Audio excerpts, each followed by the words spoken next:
Alléluia. Ton amen est fatigué. Est-ce que tu peux le rendre Dieu joué? Alléluia.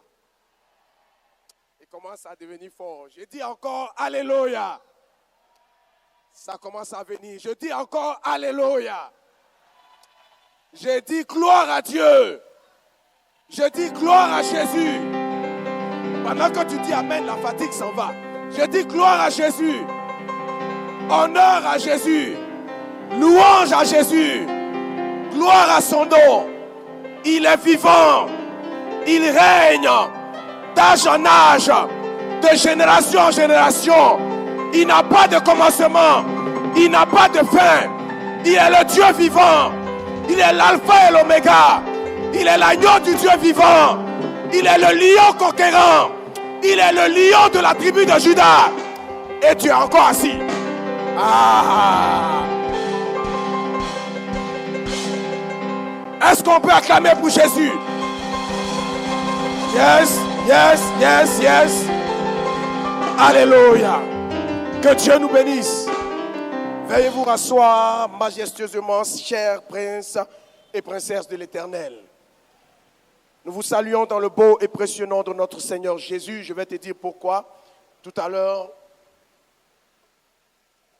tu dois donner des acclamations nourries à Jésus. Nous voulons saluer le Père de la maison, notre papa. Moi, je l'appelle mon grand-père parce que ceux qui l'appellent papa, quand je les regarde par moments, bonsoir grand-père. Bonne arrivée, que Dieu te bénisse. Merci pour l'occasion que vous nous donnez de pouvoir nous tenir ici et continuer à apprendre à vos côtés. Nous voulons dire merci au conseil de l'Église qui nous donne aussi l'opportunité ce soir de pouvoir annoncer la parole du Seigneur, nous exhorter par rapport à la parole du Seigneur. Nous saluons le peuple de Dieu vivant dans cette assemblée. Est-ce que El Kabod est là ce soir? Que le nom du Seigneur soit béni. Nous allons prendre la parole du Seigneur. Nous allons lire un verset. Romains chapitre 5, le verset 8. Romains chapitre 5, le verset 8. Nous allons tenir dans la présence du Seigneur levé et je vais lire la parole du Seigneur. Mais Dieu prouve son amour envers nous en ce que lorsque nous étions encore des pécheurs, Christ est mort pour nous. Veuillons nous rasseoir, que Dieu nous bénisse. Je voudrais continuer la lecture de ce verset dans d'autres versions. Le Seigneur dit ceci. Alors que nous étions encore des pécheurs, le Christ est mort pour nous. Louis II, 21 nous dit, mais voici comment Dieu prouve son amour envers nous alors que nous étions encore des pécheurs. Christ mort pour nous. Martin nous dit ceci, mais Dieu signale, j'aime cette version, son amour envers nous en ce que lorsque nous étions encore pécheurs, Christ est mort pour nous. Darby dit ceci, mais Dieu constate son amour à lui envers nous en ce que lorsque nous étions encore pécheurs, Christ est mort pour nous. Oswald nous dit, mais Dieu éclate son amour envers nous en ce que lorsque nous étions encore des pécheurs, Christ est mort pour nous. Alléluia. La même pensée avec différentes versions. Ce soir, je suis venu dire à quelqu'un que l'amour de Dieu, la réserve d'amour pour Dieu, de Dieu pour toi, est encore disponible. Quelqu'un n'a pas dit Amen. Peut-être que tu subis encore des blessures, de la peine, de la frustration, parce que tu n'as pas bénéficié quelque part d'un quelconque amour suffisant ou quasi inexistant. Ce soir, je suis venu pour te dire que le Père que tu as, le Dieu que tu adores, celui-là que tu as choisi, la personne de Jésus, celui que les Grecs appellent Christos, Il est ton Dieu et il est celui qui a décidé de te donner son amour pour que le manque d'amour que tu as pu vivre puisse être comblé. Ce soir, il faut que tu le réalises. Dieu, ou l'amour de Dieu, pour toi et pour moi, n'a pas tari. Là où les hommes nous ont condamnés, là où les hommes ne t'ont pas donné de seconde chance, là où on t'a dit que c'était fini, ce soir, je veux te dire qu'il y a encore de l'espoir. Il y a encore de l'espoir. Tant que tu n'es pas encore mort, l'œuvre de la croix est encore disponible pour toi. Le pardon de Dieu est encore disponible pour toi. Et tant que tu es vivant, l'amour de Dieu est encore disponible pour toi. C'est pourquoi le thème que je nous propose ce soir est le suivant. La croix, un amour suprême. La croix, un amour suprême. Le texte que nous avons lu, ou le verset, est situé dans l'épître aux Romains. Et l'épître aux Romains a été écrit par l'apôtre Paul à l'endroit des judéo-chrétiens et des pagano-chrétiens qui résidaient effectivement à Rome. Ce que nous devons savoir, c'est que Paul a fait face à beaucoup d'adversités à Rome à cause de tout ce qui était pensée philosophique, et il a pratiquement eu quelques fidèles, mais il n'a pas pu gagner la cause du grand nombre. Lorsqu'il a soulevé la question de la résurrection, il a fait face à tout ce qui était comme obstacle d'idées philosophiques, mais il a pu faire ce que le Seigneur a voulu qu'il fasse à Rome. Alléluia. Et le livre ou l'épître aux Romains est un traité théologique qui démontre comment Paul avait la soif, malgré les oppositions, de pouvoir annoncer l'évangile, quel que soit le terrain. Alléluia. Alléluia. Rome représentait la capitale, le centre de la pensée, le centre de la réflexion. Aujourd'hui, ce serait un peu comme l'image d'Abidjan, où nous avons des sachants, des intellectuels, des personnes difficiles à gagner par la pensée ou par la parole, mais des personnes qui sont capables d'être gagnées par le Saint-Esprit et par la prédication de la puissance de la croix. Alléluia. Et je veux ce soir nous encourager. Quel que soit le siècle dans lequel nous évoluons, que ce soit un siècle d'intellectuels, un siècle de sachants, un siècle de philosophes, un siècle de penseurs, un siècle, quel que soit le niveau, Dieu nous envoie pour annoncer sa parole. Alléluia. Alléluia. Nous allons poursuivre pour dire ceci. La croix est en effet le lieu de la démonstration de l'amour de Dieu. Je reprends.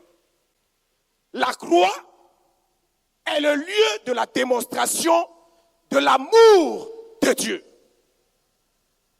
Au regard de tous les versets que nous avons lus, plusieurs expressions sont sorties. Éclater, prouver, faire voir, démontrer. Dieu, par l'œuvre de la croix, au travers l'église d'El Kabod, au travers le chrétien que tu es, au travers la chrétienne que tu es, veut gagner Anani. Quelqu'un n'a pas dit amen. J'ai dit veut gagner Anani. Par l'évangéliste que tu es, par la prédication que Dieu met dans ta bouche, par le témoignage que tu donnes, bien-aimés frères et sœurs, nous sommes le prolongement du ministère de Christ à Anani, et cette période, cette saison a été ouverte pour que quelqu'un manifeste l'amour de Dieu envers Anani. Et ce soir, est-ce que Dieu veut compter sur quelqu'un? Là où je veux arriver, c'est que cet amour suprême que Christ a démontré, que Dieu a démontré au travers de la croix, est encore valable et disponible pour le monde. Mais combien d'entre nous prêchons l'œuvre de la croix? Combien d'entre nous annonçons l'œuvre de la croix? Ce soir, je suis simplement venu pour nous encourager à pouvoir continuer l'œuvre, à pouvoir continuer à parler de Christ autour de nous. Parce que l'amour qui est derrière la croix est sans limite. Je reprends. Parce que l'amour qui est derrière la croix est sans limite. Maintenant, ce qui se passe, c'est quoi? C'est que, en n'annonçant pas la croix, nous sommes en train de gaspiller les munitions qui sont mises à notre disposition pour pouvoir sauver le monde. Est-ce que je me fais comprendre? Est-ce que je me fais comprendre? Voici quelque chose qui est disponible à profusion. Le salut au travers de l'œuvre de la croix. Et chaque jour qui passe, on voit des personnes mourir. Chaque jour qui passe, on voit des paralytiques, on voit des aveugles, on voit des personnes qui meurent et qui vont en enfer. Alors que le salut est tout juste à côté d'elles. Église du Seigneur, nous avons une grande responsabilité pour le salut des âmes. Dieu, par l'œuvre de la croix, a tout fait et il a tout donné. Alléluia. Alléluia. C'est pourquoi la dernière recommandation que Christ donne, il dit allez. Il n'a pas demandé autre chose. Ce soir, si tu n'es pas en train d'aller, pour que l'œuvre de la croix et l'amour de Dieu qui est derrière la croix puisse toucher quelqu'un, tu es en train de passer à côté de la plaque. Nous sommes en train de passer à côté de la plaque. Et ce soir, je veux que l'esprit de quelqu'un se lève et se réveille pour comprendre que Dieu veut encore sauver des hommes. Et c'est le canal. Tu es le canal qu'il a choisi. J'ai dit tu es le canal qu'il a choisi. J'ai dit tu es le canal qu'il a choisi. J'ai dit tu es le canal qu'il a choisi. Ce soir, à l'image de l'apôtre Paul, qui ne s'est pas donné de repos, frères et sœurs, nous ne devons pas nous donner de repos. Parce que les temps sont mauvais. Aujourd'hui, quand on t'appelle, tel est décédé, tel est décédé, tel est décédé, tel est décédé. Et nous sommes là, ça ne nous dit rien. Frères et sœurs, l'heure est mauvaise. Et il est temps que chacun se dispose à gagner des âmes. Alléluia. La Bible dit, il n'est pas de soldat qui se préoccupe des affaires de la ville. Tu as décidé de suivre Christ, tu es devenu un soldat de Christ. Alors, tu t'engages dans la mission de Christ. Si tu n'es pas en train de le faire, ça veut dire que tu es en train de passer à côté de ta mission. Ça veut dire que tu as démissionné. L'amour de Dieu. Comment un si grand amour peut être mis à la disposition de l'humanité? Et puis nous sommes en train de voir les âmes aller en enfer. Ce soir, Église du Seigneur, il faut que nous nous réveillons. Alléluia. Alléluia. Je veux nous engager ce soir à être des soldats à l'image de Paul, qui contre vent et marée a décidé de s'engager. Dès sa rencontre avec Jésus, il ne s'est plus jamais assis. Ce soir, quelqu'un va se lever pour ne plus jamais s'asseoir. Parce que l'onction d'évangéliste, l'onction de gagneur d'âme, l'onction que Dieu met sur toi pour sauver les âmes est arrivée sur toi. Alléluia. Il faut que tu te disposes. Il faut que tu te disposes. Écoutez, en réalité, nous sommes sauvés pour servir. Nous sommes sauvés pour servir. Nous sommes sauvés pour servir. Servir les causes de qui? La cause de Dieu. servir les intérêts du royaume. Est-ce que c'est ce que tu fais? Est-ce que c'est ce que je fais? La preuve, aujourd'hui est mardi, plusieurs soldats se préoccupent des affaires de la ville. Bien-aimés, je voudrais vous donner ce témoignage, et puis je vais évoluer, je ne vais pas être long. Il y avait un de mes petits neveux, il aimait tellement le football, et il est tombé malade. J'ai tout fait pour le convaincre. Et vraiment, dans les dernières phases de sa vie, il a décidé de donner sa vie à Jésus. Et c'est ici qu'il s'est converti. Mais jusqu'à sur son lit de mort, il était au salon. Il avait la télévision devant lui avec, comment on appelle, une chaîne de sport en train de suivre le football. Et puis, c'est dans ça qu'il est mort. Là où je veux nous envoyer, c'est pour dire quoi? Ce de quoi tu te préoccupes actuellement, des hommes avant toi s'en sont préoccupés. Ce qui t'occupe aujourd'hui, les choses desquelles tu ne peux pas te dessaisir pour servir Dieu, il y a des hommes qui s'en ont occupés, qui aujourd'hui ne sont plus là.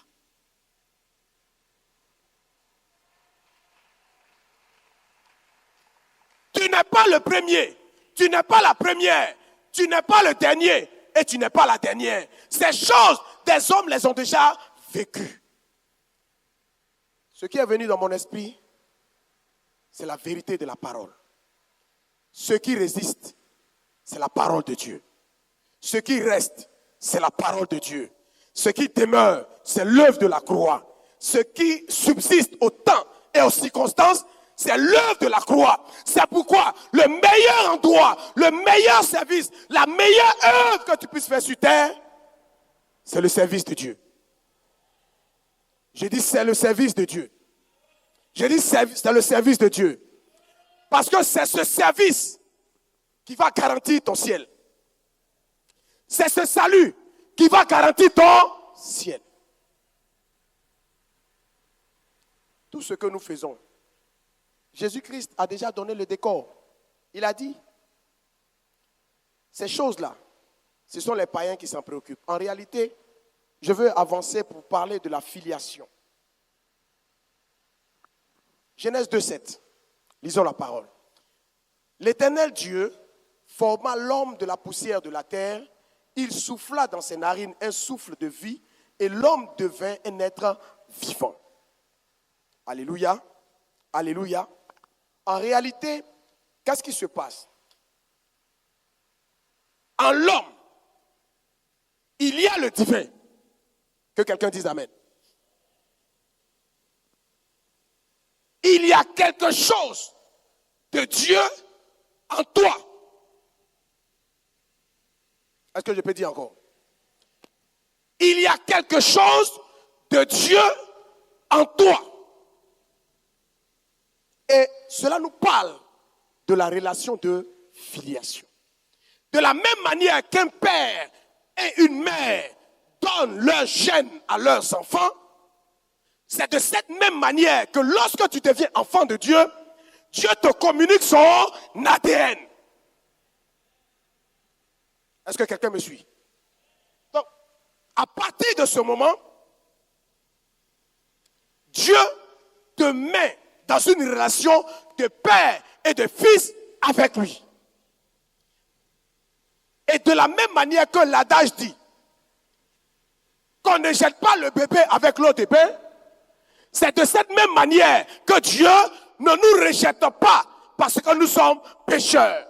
C'est pourquoi quand l'homme pêche, il se débrouille pour implanter l'œuvre de la croix dans le monde. Alléluia. Pour que la passerelle entre lui et l'homme, qui est sa progéniture, ne puisse pas être rompue. Alléluia.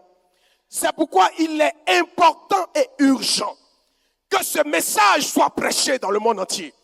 Il est important et urgent que ce message soit prêché à Adani.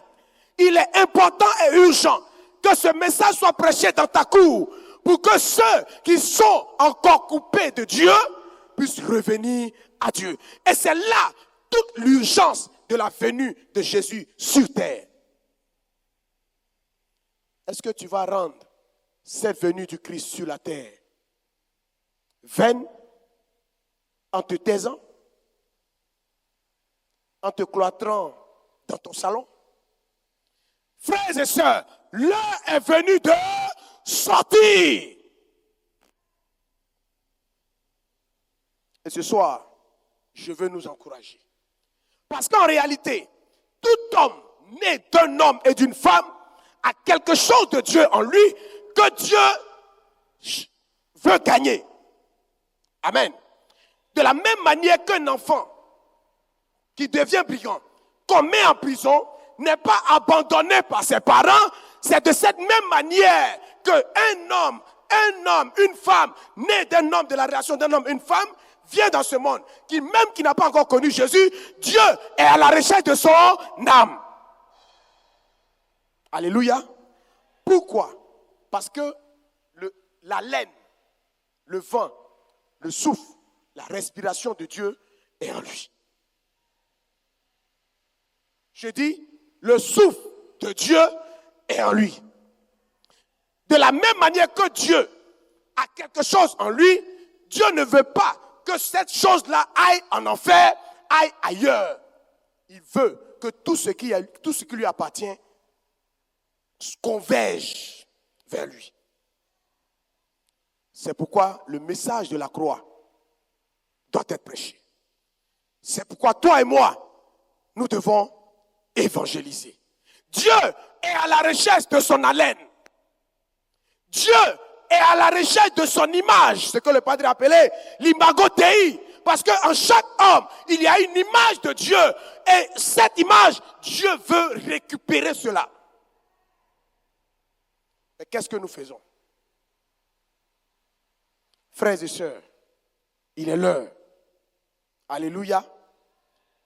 Il dit qu'il est l'heure. C'est vrai, Abidjan est difficile. C'est vrai que nous vivons des réalités. C'est vrai qu'il y a des difficultés. Mais au temps de Paul, il y avait aussi des difficultés. Il avait ces réalités de chaque jour qu'il devait aussi assumer. Mais il n'a pas abandonné le ministère parce qu'il y avait des difficultés. Même quand on l'a convoqué devant les autorités romaines, il a continué à mener le combat. Bien-aimés, ce soir, je veux nous engager à être des serviteurs à l'image de Paul qui, contre vent et marée, décide de prêcher l'amour de la croix. Alléluia. Si tu étais là, dans cette église, et que tu penses que tu n'as rien à faire, et que cette action sur Anani ne te concerne pas, je suis venu pour te dire que cela te concerne. Alléluia. Que cela te concerne. Dis avec moi, cela me concerne. Encore, cela me concerne. Oui, bien-aimés frères et sœurs, pour cette mission, même si tu es ici au Remblai, à 17h, 15h, 16h, il faut que nous convergions tous à Anani. Alléluia. La distance ne devrait pas être un obstacle. Allez-y, demandez à Paul. Alléluia. Je veux continuer et terminer pour dire ceci. Ce que la croix fait, ou l'amour de Dieu fait dans nos vies. Jean chapitre 3, verset 14. Il dit, et comme Moïse éleva le serpent dans le désert, il faut de même que le Fils de l'homme soit élevé, afin que quiconque croit en lui ait la vie éternelle. Alléluia. Le bénéfice de la croix est trop grand pour qu'on ne parle pas de l'œuvre de la croix. Alléluia. Nous voyons des personnes autour de nous, de potentiels candidats pour l'enfer. Il faut qu'on se réveille. Je dis, il faut qu'on se réveille. Il faut qu'on se réveille. Pourquoi? Parce que prophétiquement, Dieu a positionné la croix. Et je veux le dire, ceux qui l'acceptent, comme ceux qui ne veulent pas l'accepter, ceux qui disent athées, comme pas athées, Dieu a mis Jésus-Christ au centre de l'horloge du monde. J'ai dit Dieu a mis Jésus et son œuvre à la croix au centre de l'horloge du monde. Si tu es un homme, une femme, que tu sois mort ou vivant, tu es géré par le temps que Christ a démarré. C'est pourquoi les historiens l'ont dit. Avant Jésus-Christ et après Jésus-Christ. Si tu es homme, que tu es hors du temps, ça peut se comprendre. Mais si tu es homme, que tu es dans notre temps, le Dieu, Jésus et sa croix et son œuvre à la croix te gouvernent. Que tu le veuilles ou pas. Alléluia. Certaines personnes ont voulu créer leur calendrier, mais l'œuvre de la croix est au centre de l'histoire de l'humanité. Pour dire que personne ne peut échapper à la croix. Personne ne peut se soustraire à la croix. Parce que l'œuvre de la croix gouverne le fonctionnement du monde.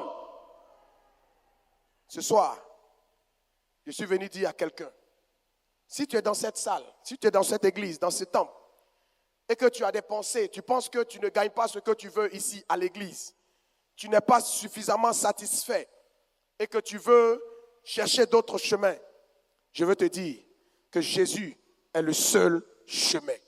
Il est la porte. Il est la seule voie. Toute autre voie ne sera que corruption pour toi et perte pour toi. Alléluia. Alléluia. Alléluia. Christ est le chemin et nous devons prêcher ce message. Nous devons annoncer ce message parce que derrière l'œuvre de la croix, il y a l'amour de Dieu manifesté. La deuxième chose que je voudrais dire, c'est que Jésus, au travers de l'œuvre de la croix, a remporté toutes nos victoires présentes et futures pour nous. Alléluia. Alléluia. C'est pourquoi je veux dire à quelqu'un, l'ennemi peut remuer sa queue, mais en réalité, tu es déjà vainqueur. Ah, quelqu'un n'a pas dit amen. En réalité, nous sommes déjà vainqueurs. C'est comme un match de football qui a déjà été joué et qu'on vient regarder en différé. Et ce soir, je veux dire à quelqu'un que toutes tes batailles sont déjà remportées, que toutes tes victoires sont déjà remportées. Toutes tes victoires se trouvent dans l'œuvre de la croix. Et ce soir, tu ne feras que marcher dans les voies que Jésus a déjà tracées. C'est pourquoi il dit, j'ai déjà préparé de bonnes choses pour que vous puissiez simplement venir les accomplir. Si ce soir, ton cœur est inquiet, si ce soir, tu as le cœur troublé, si ce soir, tu étais tendu, tu penses que le monde va tomber sur ta tête et qu'après ça, il n'y a plus d'espoir, je suis venu te dire que Jésus est l'espoir. Jésus est l'espoir. Jésus est l'espoir. Jésus est l'espoir. Jésus est l'espoir. Jésus est l'espoir. Jésus est l'espoir. Dépose tout simplement tes fardeaux à ses pieds. Dépose tout simplement tes fardeaux à ses pieds. La plupart de nos mots aujourd'hui, je finis, c'est que nous avons décidé de tout charger. Or, le corps qui est là, il y a certaines vibrations qu'elle ne peut pas supporter. Et on a créé un nouveau mot, stress. Et puis on a injecté ça dans notre esprit et dans notre âme. Christ va te donner le repos. Christ va te donner la paix. Quand tout ce qui te secoue vient, dis Seigneur, je suis trop faible pour supporter, prends. C'est ainsi que tout ce qui est problème de nerfs, problème de cancer, problème d'ulcère, tout ça va partir. Alléluia. Tu as trop stressé. Le temps est venu pour que tu laisses Jésus prendre les commandes. Je dis, le temps est venu pour que nous laissons Jésus prendre les commandes. l'œuvre de la croix, l'amour suprême de Dieu.